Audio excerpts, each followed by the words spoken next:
안녕하세요, 여러분. 백영기 목사입니다. 오늘 여러분들과 함께 두 번째 강의, 컨텐츠 제작과 예배에 관련된 두 번째 강의에 들어갑니다. 저희가 지난번에 1강에서 살펴본 게 종교개혁 시대까지의 예배에 대한 흐름, 예배에 대한 예식서의 다양성을 살펴봤습니다. 그래서 이제 현대적인 예배로 왔을 때 현대적인 예배는 어떠한 틀거리와 형태가 포멀하게 일정하게 형성되어 있나, 이거를 한번 살펴볼 필요가 있습니다. 무슨 얘기냐면, 사람들이 컨텐츠로 찬양 예배를 컨텐츠를 한다. 그럼 찬양 예배가 뭡니까? 찬양 예배를 어떻게 정의를 할 겁니까? 그냥 찬양이 들어가면 다 찬양 예배인가요? 그래서 이러한 예배에 대해서 틀거리를 정확하게 우리가 이해하고 그 예배 형태가 어떠한 의미, 그 용어가 어떠한 의미를 가지고 있는지 한번 살펴봐야 됩니다. 크게 6가지 형태의 예배로 봅니다. 로버트 웨버를 포함한 많은 세계적인 학자들이 이렇게 보는데요. 첫 번째는 리터지컬 워십이라는 제의적 예배라고 번역을 하면 그렇게 할 수가 있겠고요. 두 번째는 전통 예배, 트래디셔널 워십이라고 이야기를 합니다. 세 번째는 컨템포러리 워십이라는 겁니다. 네 번째는 은사주의 예배입니다. 카리스마틱 워십이라고 얘기를 하고, 다섯 번째는 블렌디드 워십, 통합 예배라는 겁니다. 그리고 여섯 번째는 이머징 워십이라는 예배를 우리가 이야기를 할 수가 있습니다. 자, 그러면은 이 예배가 어떠한 부분이 다르기 때문에 이렇게 명칭이 다른가, 이거를 한번 설명해 보도록 하겠습니다. 먼저 현대의 우리 기독교 바운더리 안에서 많이 드리고 있는 6가지 중에 하나인 제의적 예배, 리터지컬 워십에 대해서 설명드리겠습니다. 이 리터지컬 워십은 이런 겁니다. 칼빈의 예배 순서, 칼빈의 예식성, 이러한 것들을 제의적으로 순서대로 절차에 따라서 드리는 예배가 제의적 예배입니다. 칼빈이 예배의 순서가 다르고요. 루터가 다릅니다. 그리고 찌빙글리가 다르고요. 웨슬리가 다릅니다. 무디가 또 다르고요. 그래서 그 예배적인 추구하는 방향과 신학적인 것에 대해서 예배 형식이 차용되고 때로는 또 사용이 되지 않기도 하고, 이러한 현상이 있는데, 어느 각도가 되든지 간에 그러한 신학적인 배경을 기준으로 제의적, 의례를 가지고 가져가는 예배를 제의적 예배라고 이야기를 할 수가 있습니다. 그러면 우리나라 한국에 있는 상황을 이야기를 하면 그렇습니다. 우리나라 지금 장로교가 가지고 있는 제의적 예배가 틀거리가 맞나요? 우리나라는 총회에서 공고하는 예배적 흐름이 있긴 합니다만 그 예배적 흐름을 그대로 드리는 교회가 거의 없습니다. 왜? 총회에서 공고하는 예배적 흐름대로 가면 예배가 보통 1시간 반에서 2시간이거든요. 설교가 짧아도. 그럼 칼빈은요? 칼빈이 이야기를 한 예배적 흐름대로 예배 드리잖아요. 짧아야 2시간 나옵니다. 길으면 3시간 가요. 무슨 얘기냐? 이 제의적 예배를 구현해서 그 순서를 그대로 따라가면서 예배 드리는 교회가 많지 않고요. 그리고 현실적으로 따라가기에 어려운 부분을 많이 가지고 있습니다. 제의적 예배 또 하나 문제가 뭐냐면, 이 제의적 예배 형식대로 예배를 드리면 교인들이 갖게 되는 온도차가 있어요. 첫 번째가 뭔지 아세요? 졸려요. 졸려. 물론 그 의미를 많이 함유하고 그 신학적인 배경을 알고 있는 사람들은 그 예배 안에서 은혜가 있고 또 하나님께 드리는 간증이 있습니다. 그거를 부인하는 건 아니에요. 그런데 그거를 부인하는 건 아닌데, 그런데 이 예배적인 신학적인 내용을 사람들이 알 때까지 신앙적 성숙의 기간이 얼마라고 보실까요? 제법 오래될 겁니다. 20년은 될 거예요. 무슨 얘기냐? 이제 교회 막 문을 열은 초신자나 시간은 오래됐지만 신앙을 그렇게 열심히 하지 않았던 사람들은 이 제2적 예배에 대해서 내용을 모르고 감동도 가져가지 못하고 그냥 현실적으로 얘기를 하면 나 차 빼야 되는데 뭐 이런 분위기가 나올 수 있는 부분이 있습니다.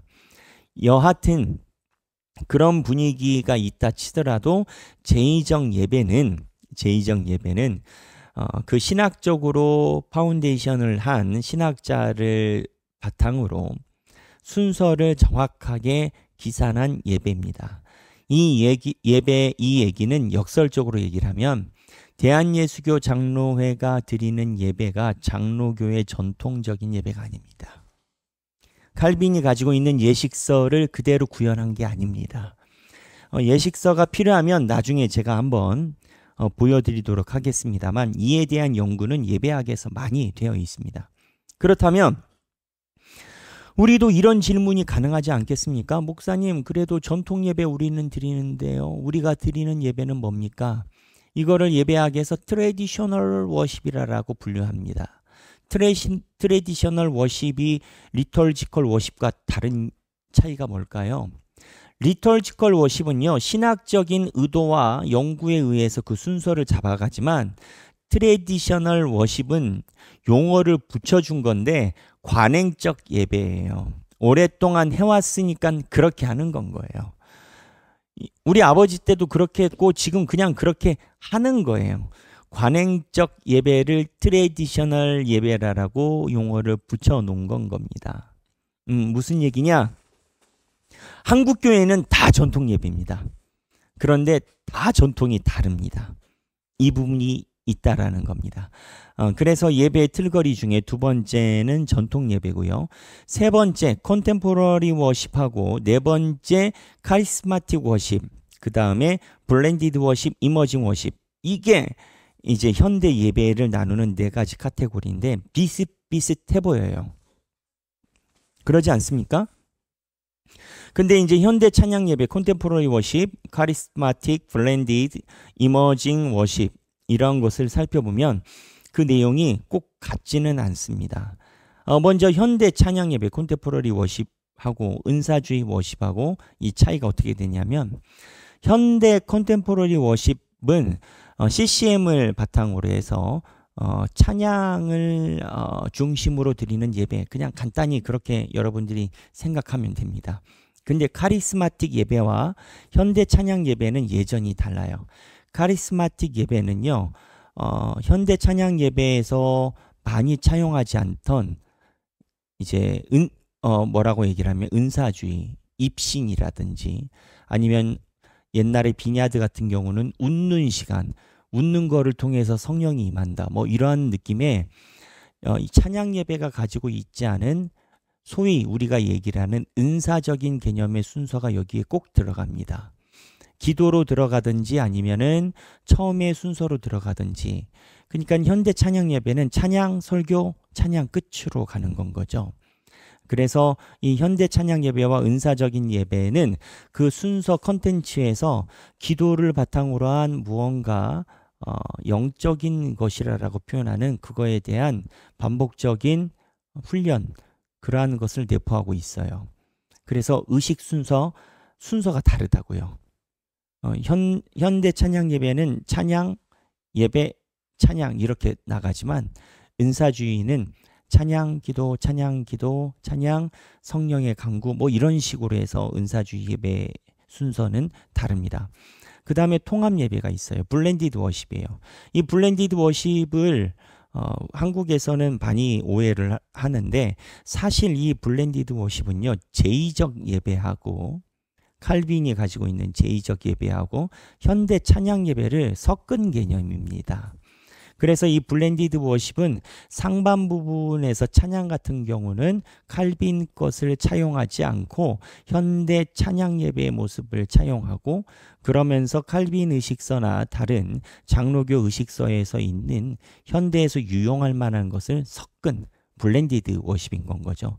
한국에선 통합 예배하면은 어떠한 것을 많이 상상을 하냐면 아버지랑 어머니 같이 예배드리고 교육부랑 어른부서가 같이 예배드리는 것을 연상을 해요. 제가 총회 가도요, 가끔 이 총회에서 집필진들이 이야기를 하는 거 들어보면 그 개념을 잡고 있어요. 통합 예배하면 무조건 교육부와 어른부서가 같이 예배 드린다 이렇게 이해를 하고 있어요. 근데 원래 통합 예배 블렌디드 워십은 그 개념이 아니고요. 예배에 대해서 흐름에 대해서 칼빈이 가지고 있었던 또는 리터지컬한 워십하고 현대적 컨템포러리 워십의 예전을 섞어 놓은 겁니다. 그리고 6번째 이제 이머징 워십이라는 파트가 또 따로 있습니다. 이머징 워십은 뭡니까? 이머징 워십은요. 이것도 또 하나의 트렌드가 되어버렸습니다. 새들백 처치라든지 또는 윌로우 크릭 처치, 조엘 오스틴 처치 같은 경우는 여기에서 나오는 현대적 컨템포러리 찬양 당연히 있고요. 그 다음에 은사주의의 카리스마틱한 워십 순서 있고요. 그리고 또 과거에 있어서 좋은 것 있으면 차용해서 블렌디드 워십의 모델을 씁니다. 그래서 이머징 교회, 소위 최근에 완전 비냐드 같은 은사주의라든지 컨템포러리 옛날에 마라나타라든지 호산나 프레이즈 같은 그런 현대 찬양 예배가 아닌 무언가 다른 형태로 성장하는 교회들이 예배를 추구하는 걸 이머징 워십이라는 카테고리 안에 다 집어넣곤 합니다.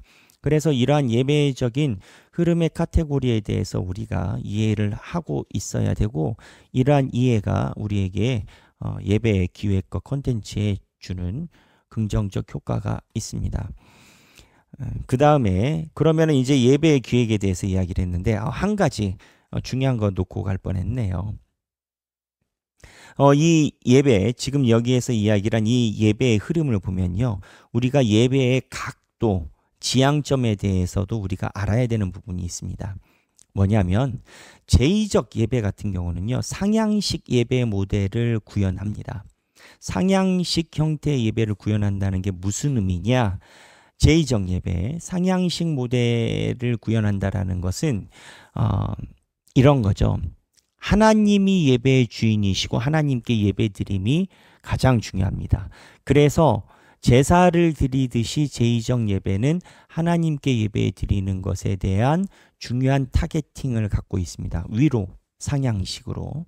그러니까 이렇게 상향식으로 가게 되면 어떻게 되냐면 성가대나 이러한 콰이어들이 필요합니다. 이 성가대나 콰이어들이 이 상향식 모델 안에서 하나님께 우리의 정성과 마음을 올려드리는 역할을 하거든요. 그러니까 이러한 제의적 예배는 그렇고요. 근데 현대 찬양 예배나 3번부터 은사주의 통합 이머징 워십은요. 상향식이 아니라 수평적 예배의 각도를 지향합니다. 무슨 얘기냐? 예배가 뭐냐라고 이야기를 했을 때 이 예배는요. 성교적 모델, 성교적 예배를 이야기를 합니다. 성교적 예배는 뭐냐면 예수 그리스도를 나의 구주다라고 시인하는 것이 우리의 지상 사명에 가장 중요한 것이라면 안 믿는 사람이 하나님을 만나는 자리가 어디냐라는 거죠. 안 믿는 사람들이 또는 신앙이 크지 않은 사람들이 하나님이라는 분을 가슴에 타격, 임팩트를 받는 그러한 필드가 어디냐라는 거죠. 예배라는 거죠. 그래서 수평적 모델의 예배는요. 사람들로 하여금 예수 그리스도를 만나게 하며 목적이 있습니다. 예배가 선교인 거죠. 그래 선교적 예배인 거죠. 그래서 저희 하길교회도 그렇긴 합니다만 선교적 예배를 가지고 있는 교회들은 찬양팀을 많이 활용을 합니다.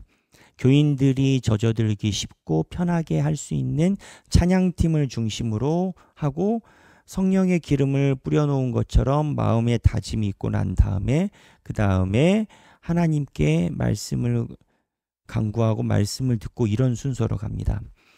지금 제가 얘기를 하고 싶은 것은 예배의 흐름이 크게 각도를 두 가지 각도로 갖고 있는데 상향적 모델을 갖고 있는 예배이냐 리터지 그게 아니라 수평적 모델을 갖고 있느냐 그게 바로 이제 현대적 예배의 기안이라고 할 수가 있겠습니다. 그렇다면 예배에 대해서 형식에 대해서 지금까지 설명을 드렸습니다. 이 예배 형식의 예배 설명을 드린 거를 한마디로 요약하면 어떻게 되겠습니까? 시대별로 다양한 변화에 대해서 성경도 변화해 왔고, 종교개혁자들도 변화해 왔고, 현대 한국교회나 기성교회 안에서도 그 변화된 것 안에서 우리가 살아오고 있으니 앞으로 미래의 예배도 변화할 수 있다. 다양한 것을 수용할 수 있다. 이 흐름을 이야기하고 지금까지 온 겁니다. 그러면 그 다음엔 예배 틀거리가 변화가 되면 그 안에 들어가는 컨텐츠, 음악이 또 중요하지 않겠습니까? 한 예배학자가 쓴 책에 보면 이 음악에 대한 중요성을 이렇게 기술을 해놨습니다. 실제적인 통계를 이야기를 한 겁니다. 미국에는 쇼핑몰이 있어요. 그래서 그 쇼핑몰이 땅값이 싸서 그런지 땅이 넓어서 그런지 모르겠지만 우리나라처럼 빌딩으로 1층, 2층, 3층, 4층, 5층 뭐 이렇게 올라가는 백화점식 구조는 뉴욕하고 몇몇 대도시만 있지 미국에 있는 땅의 90%의 쇼핑몰은 다 1층짜리로 지상으로 펼쳐져 있습니다. 아주 넓어요. 그러면 이제 쇼핑몰 가운데에 뭐가 있냐면 분수가 있고 또 아이들이 놀 수 있는 놀이터가 있고 이러한 것들을 잘 해놔요. 그래서 우리나라도 이런 거를 좀 흉내내서 한 게 일산이나 파주 이런 데 가보면 아울렛이라는 이름으로 이제 넓게 펼쳐놨죠. 하지만 미국처럼 완전히 한 건 아닌 것 같아요. 어쨌든 2층, 3층 뭐 이렇게 해서 해놓으니까 미국은 단층으로 다 돼 있거든요. 땅이 넓으니까. 근데 이제 이 쇼핑몰에서 어떠한 통계가 있냐면 쇼핑몰에 아이들이 놀러 자주 오더라라는 거예요. 근데 이 아이들은 돈이 안 돼. 왜 돈이 안 돼요? 아이들은 돈을 안 버니까.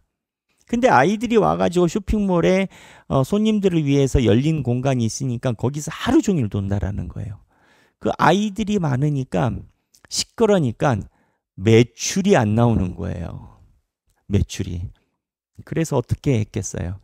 이 매니저가 고심을 하다가 왜 이렇게 아이들이 많이 올까 하니까 아이들이 좋아하는 음악이 하루 종일 틀어지더라는 거예요.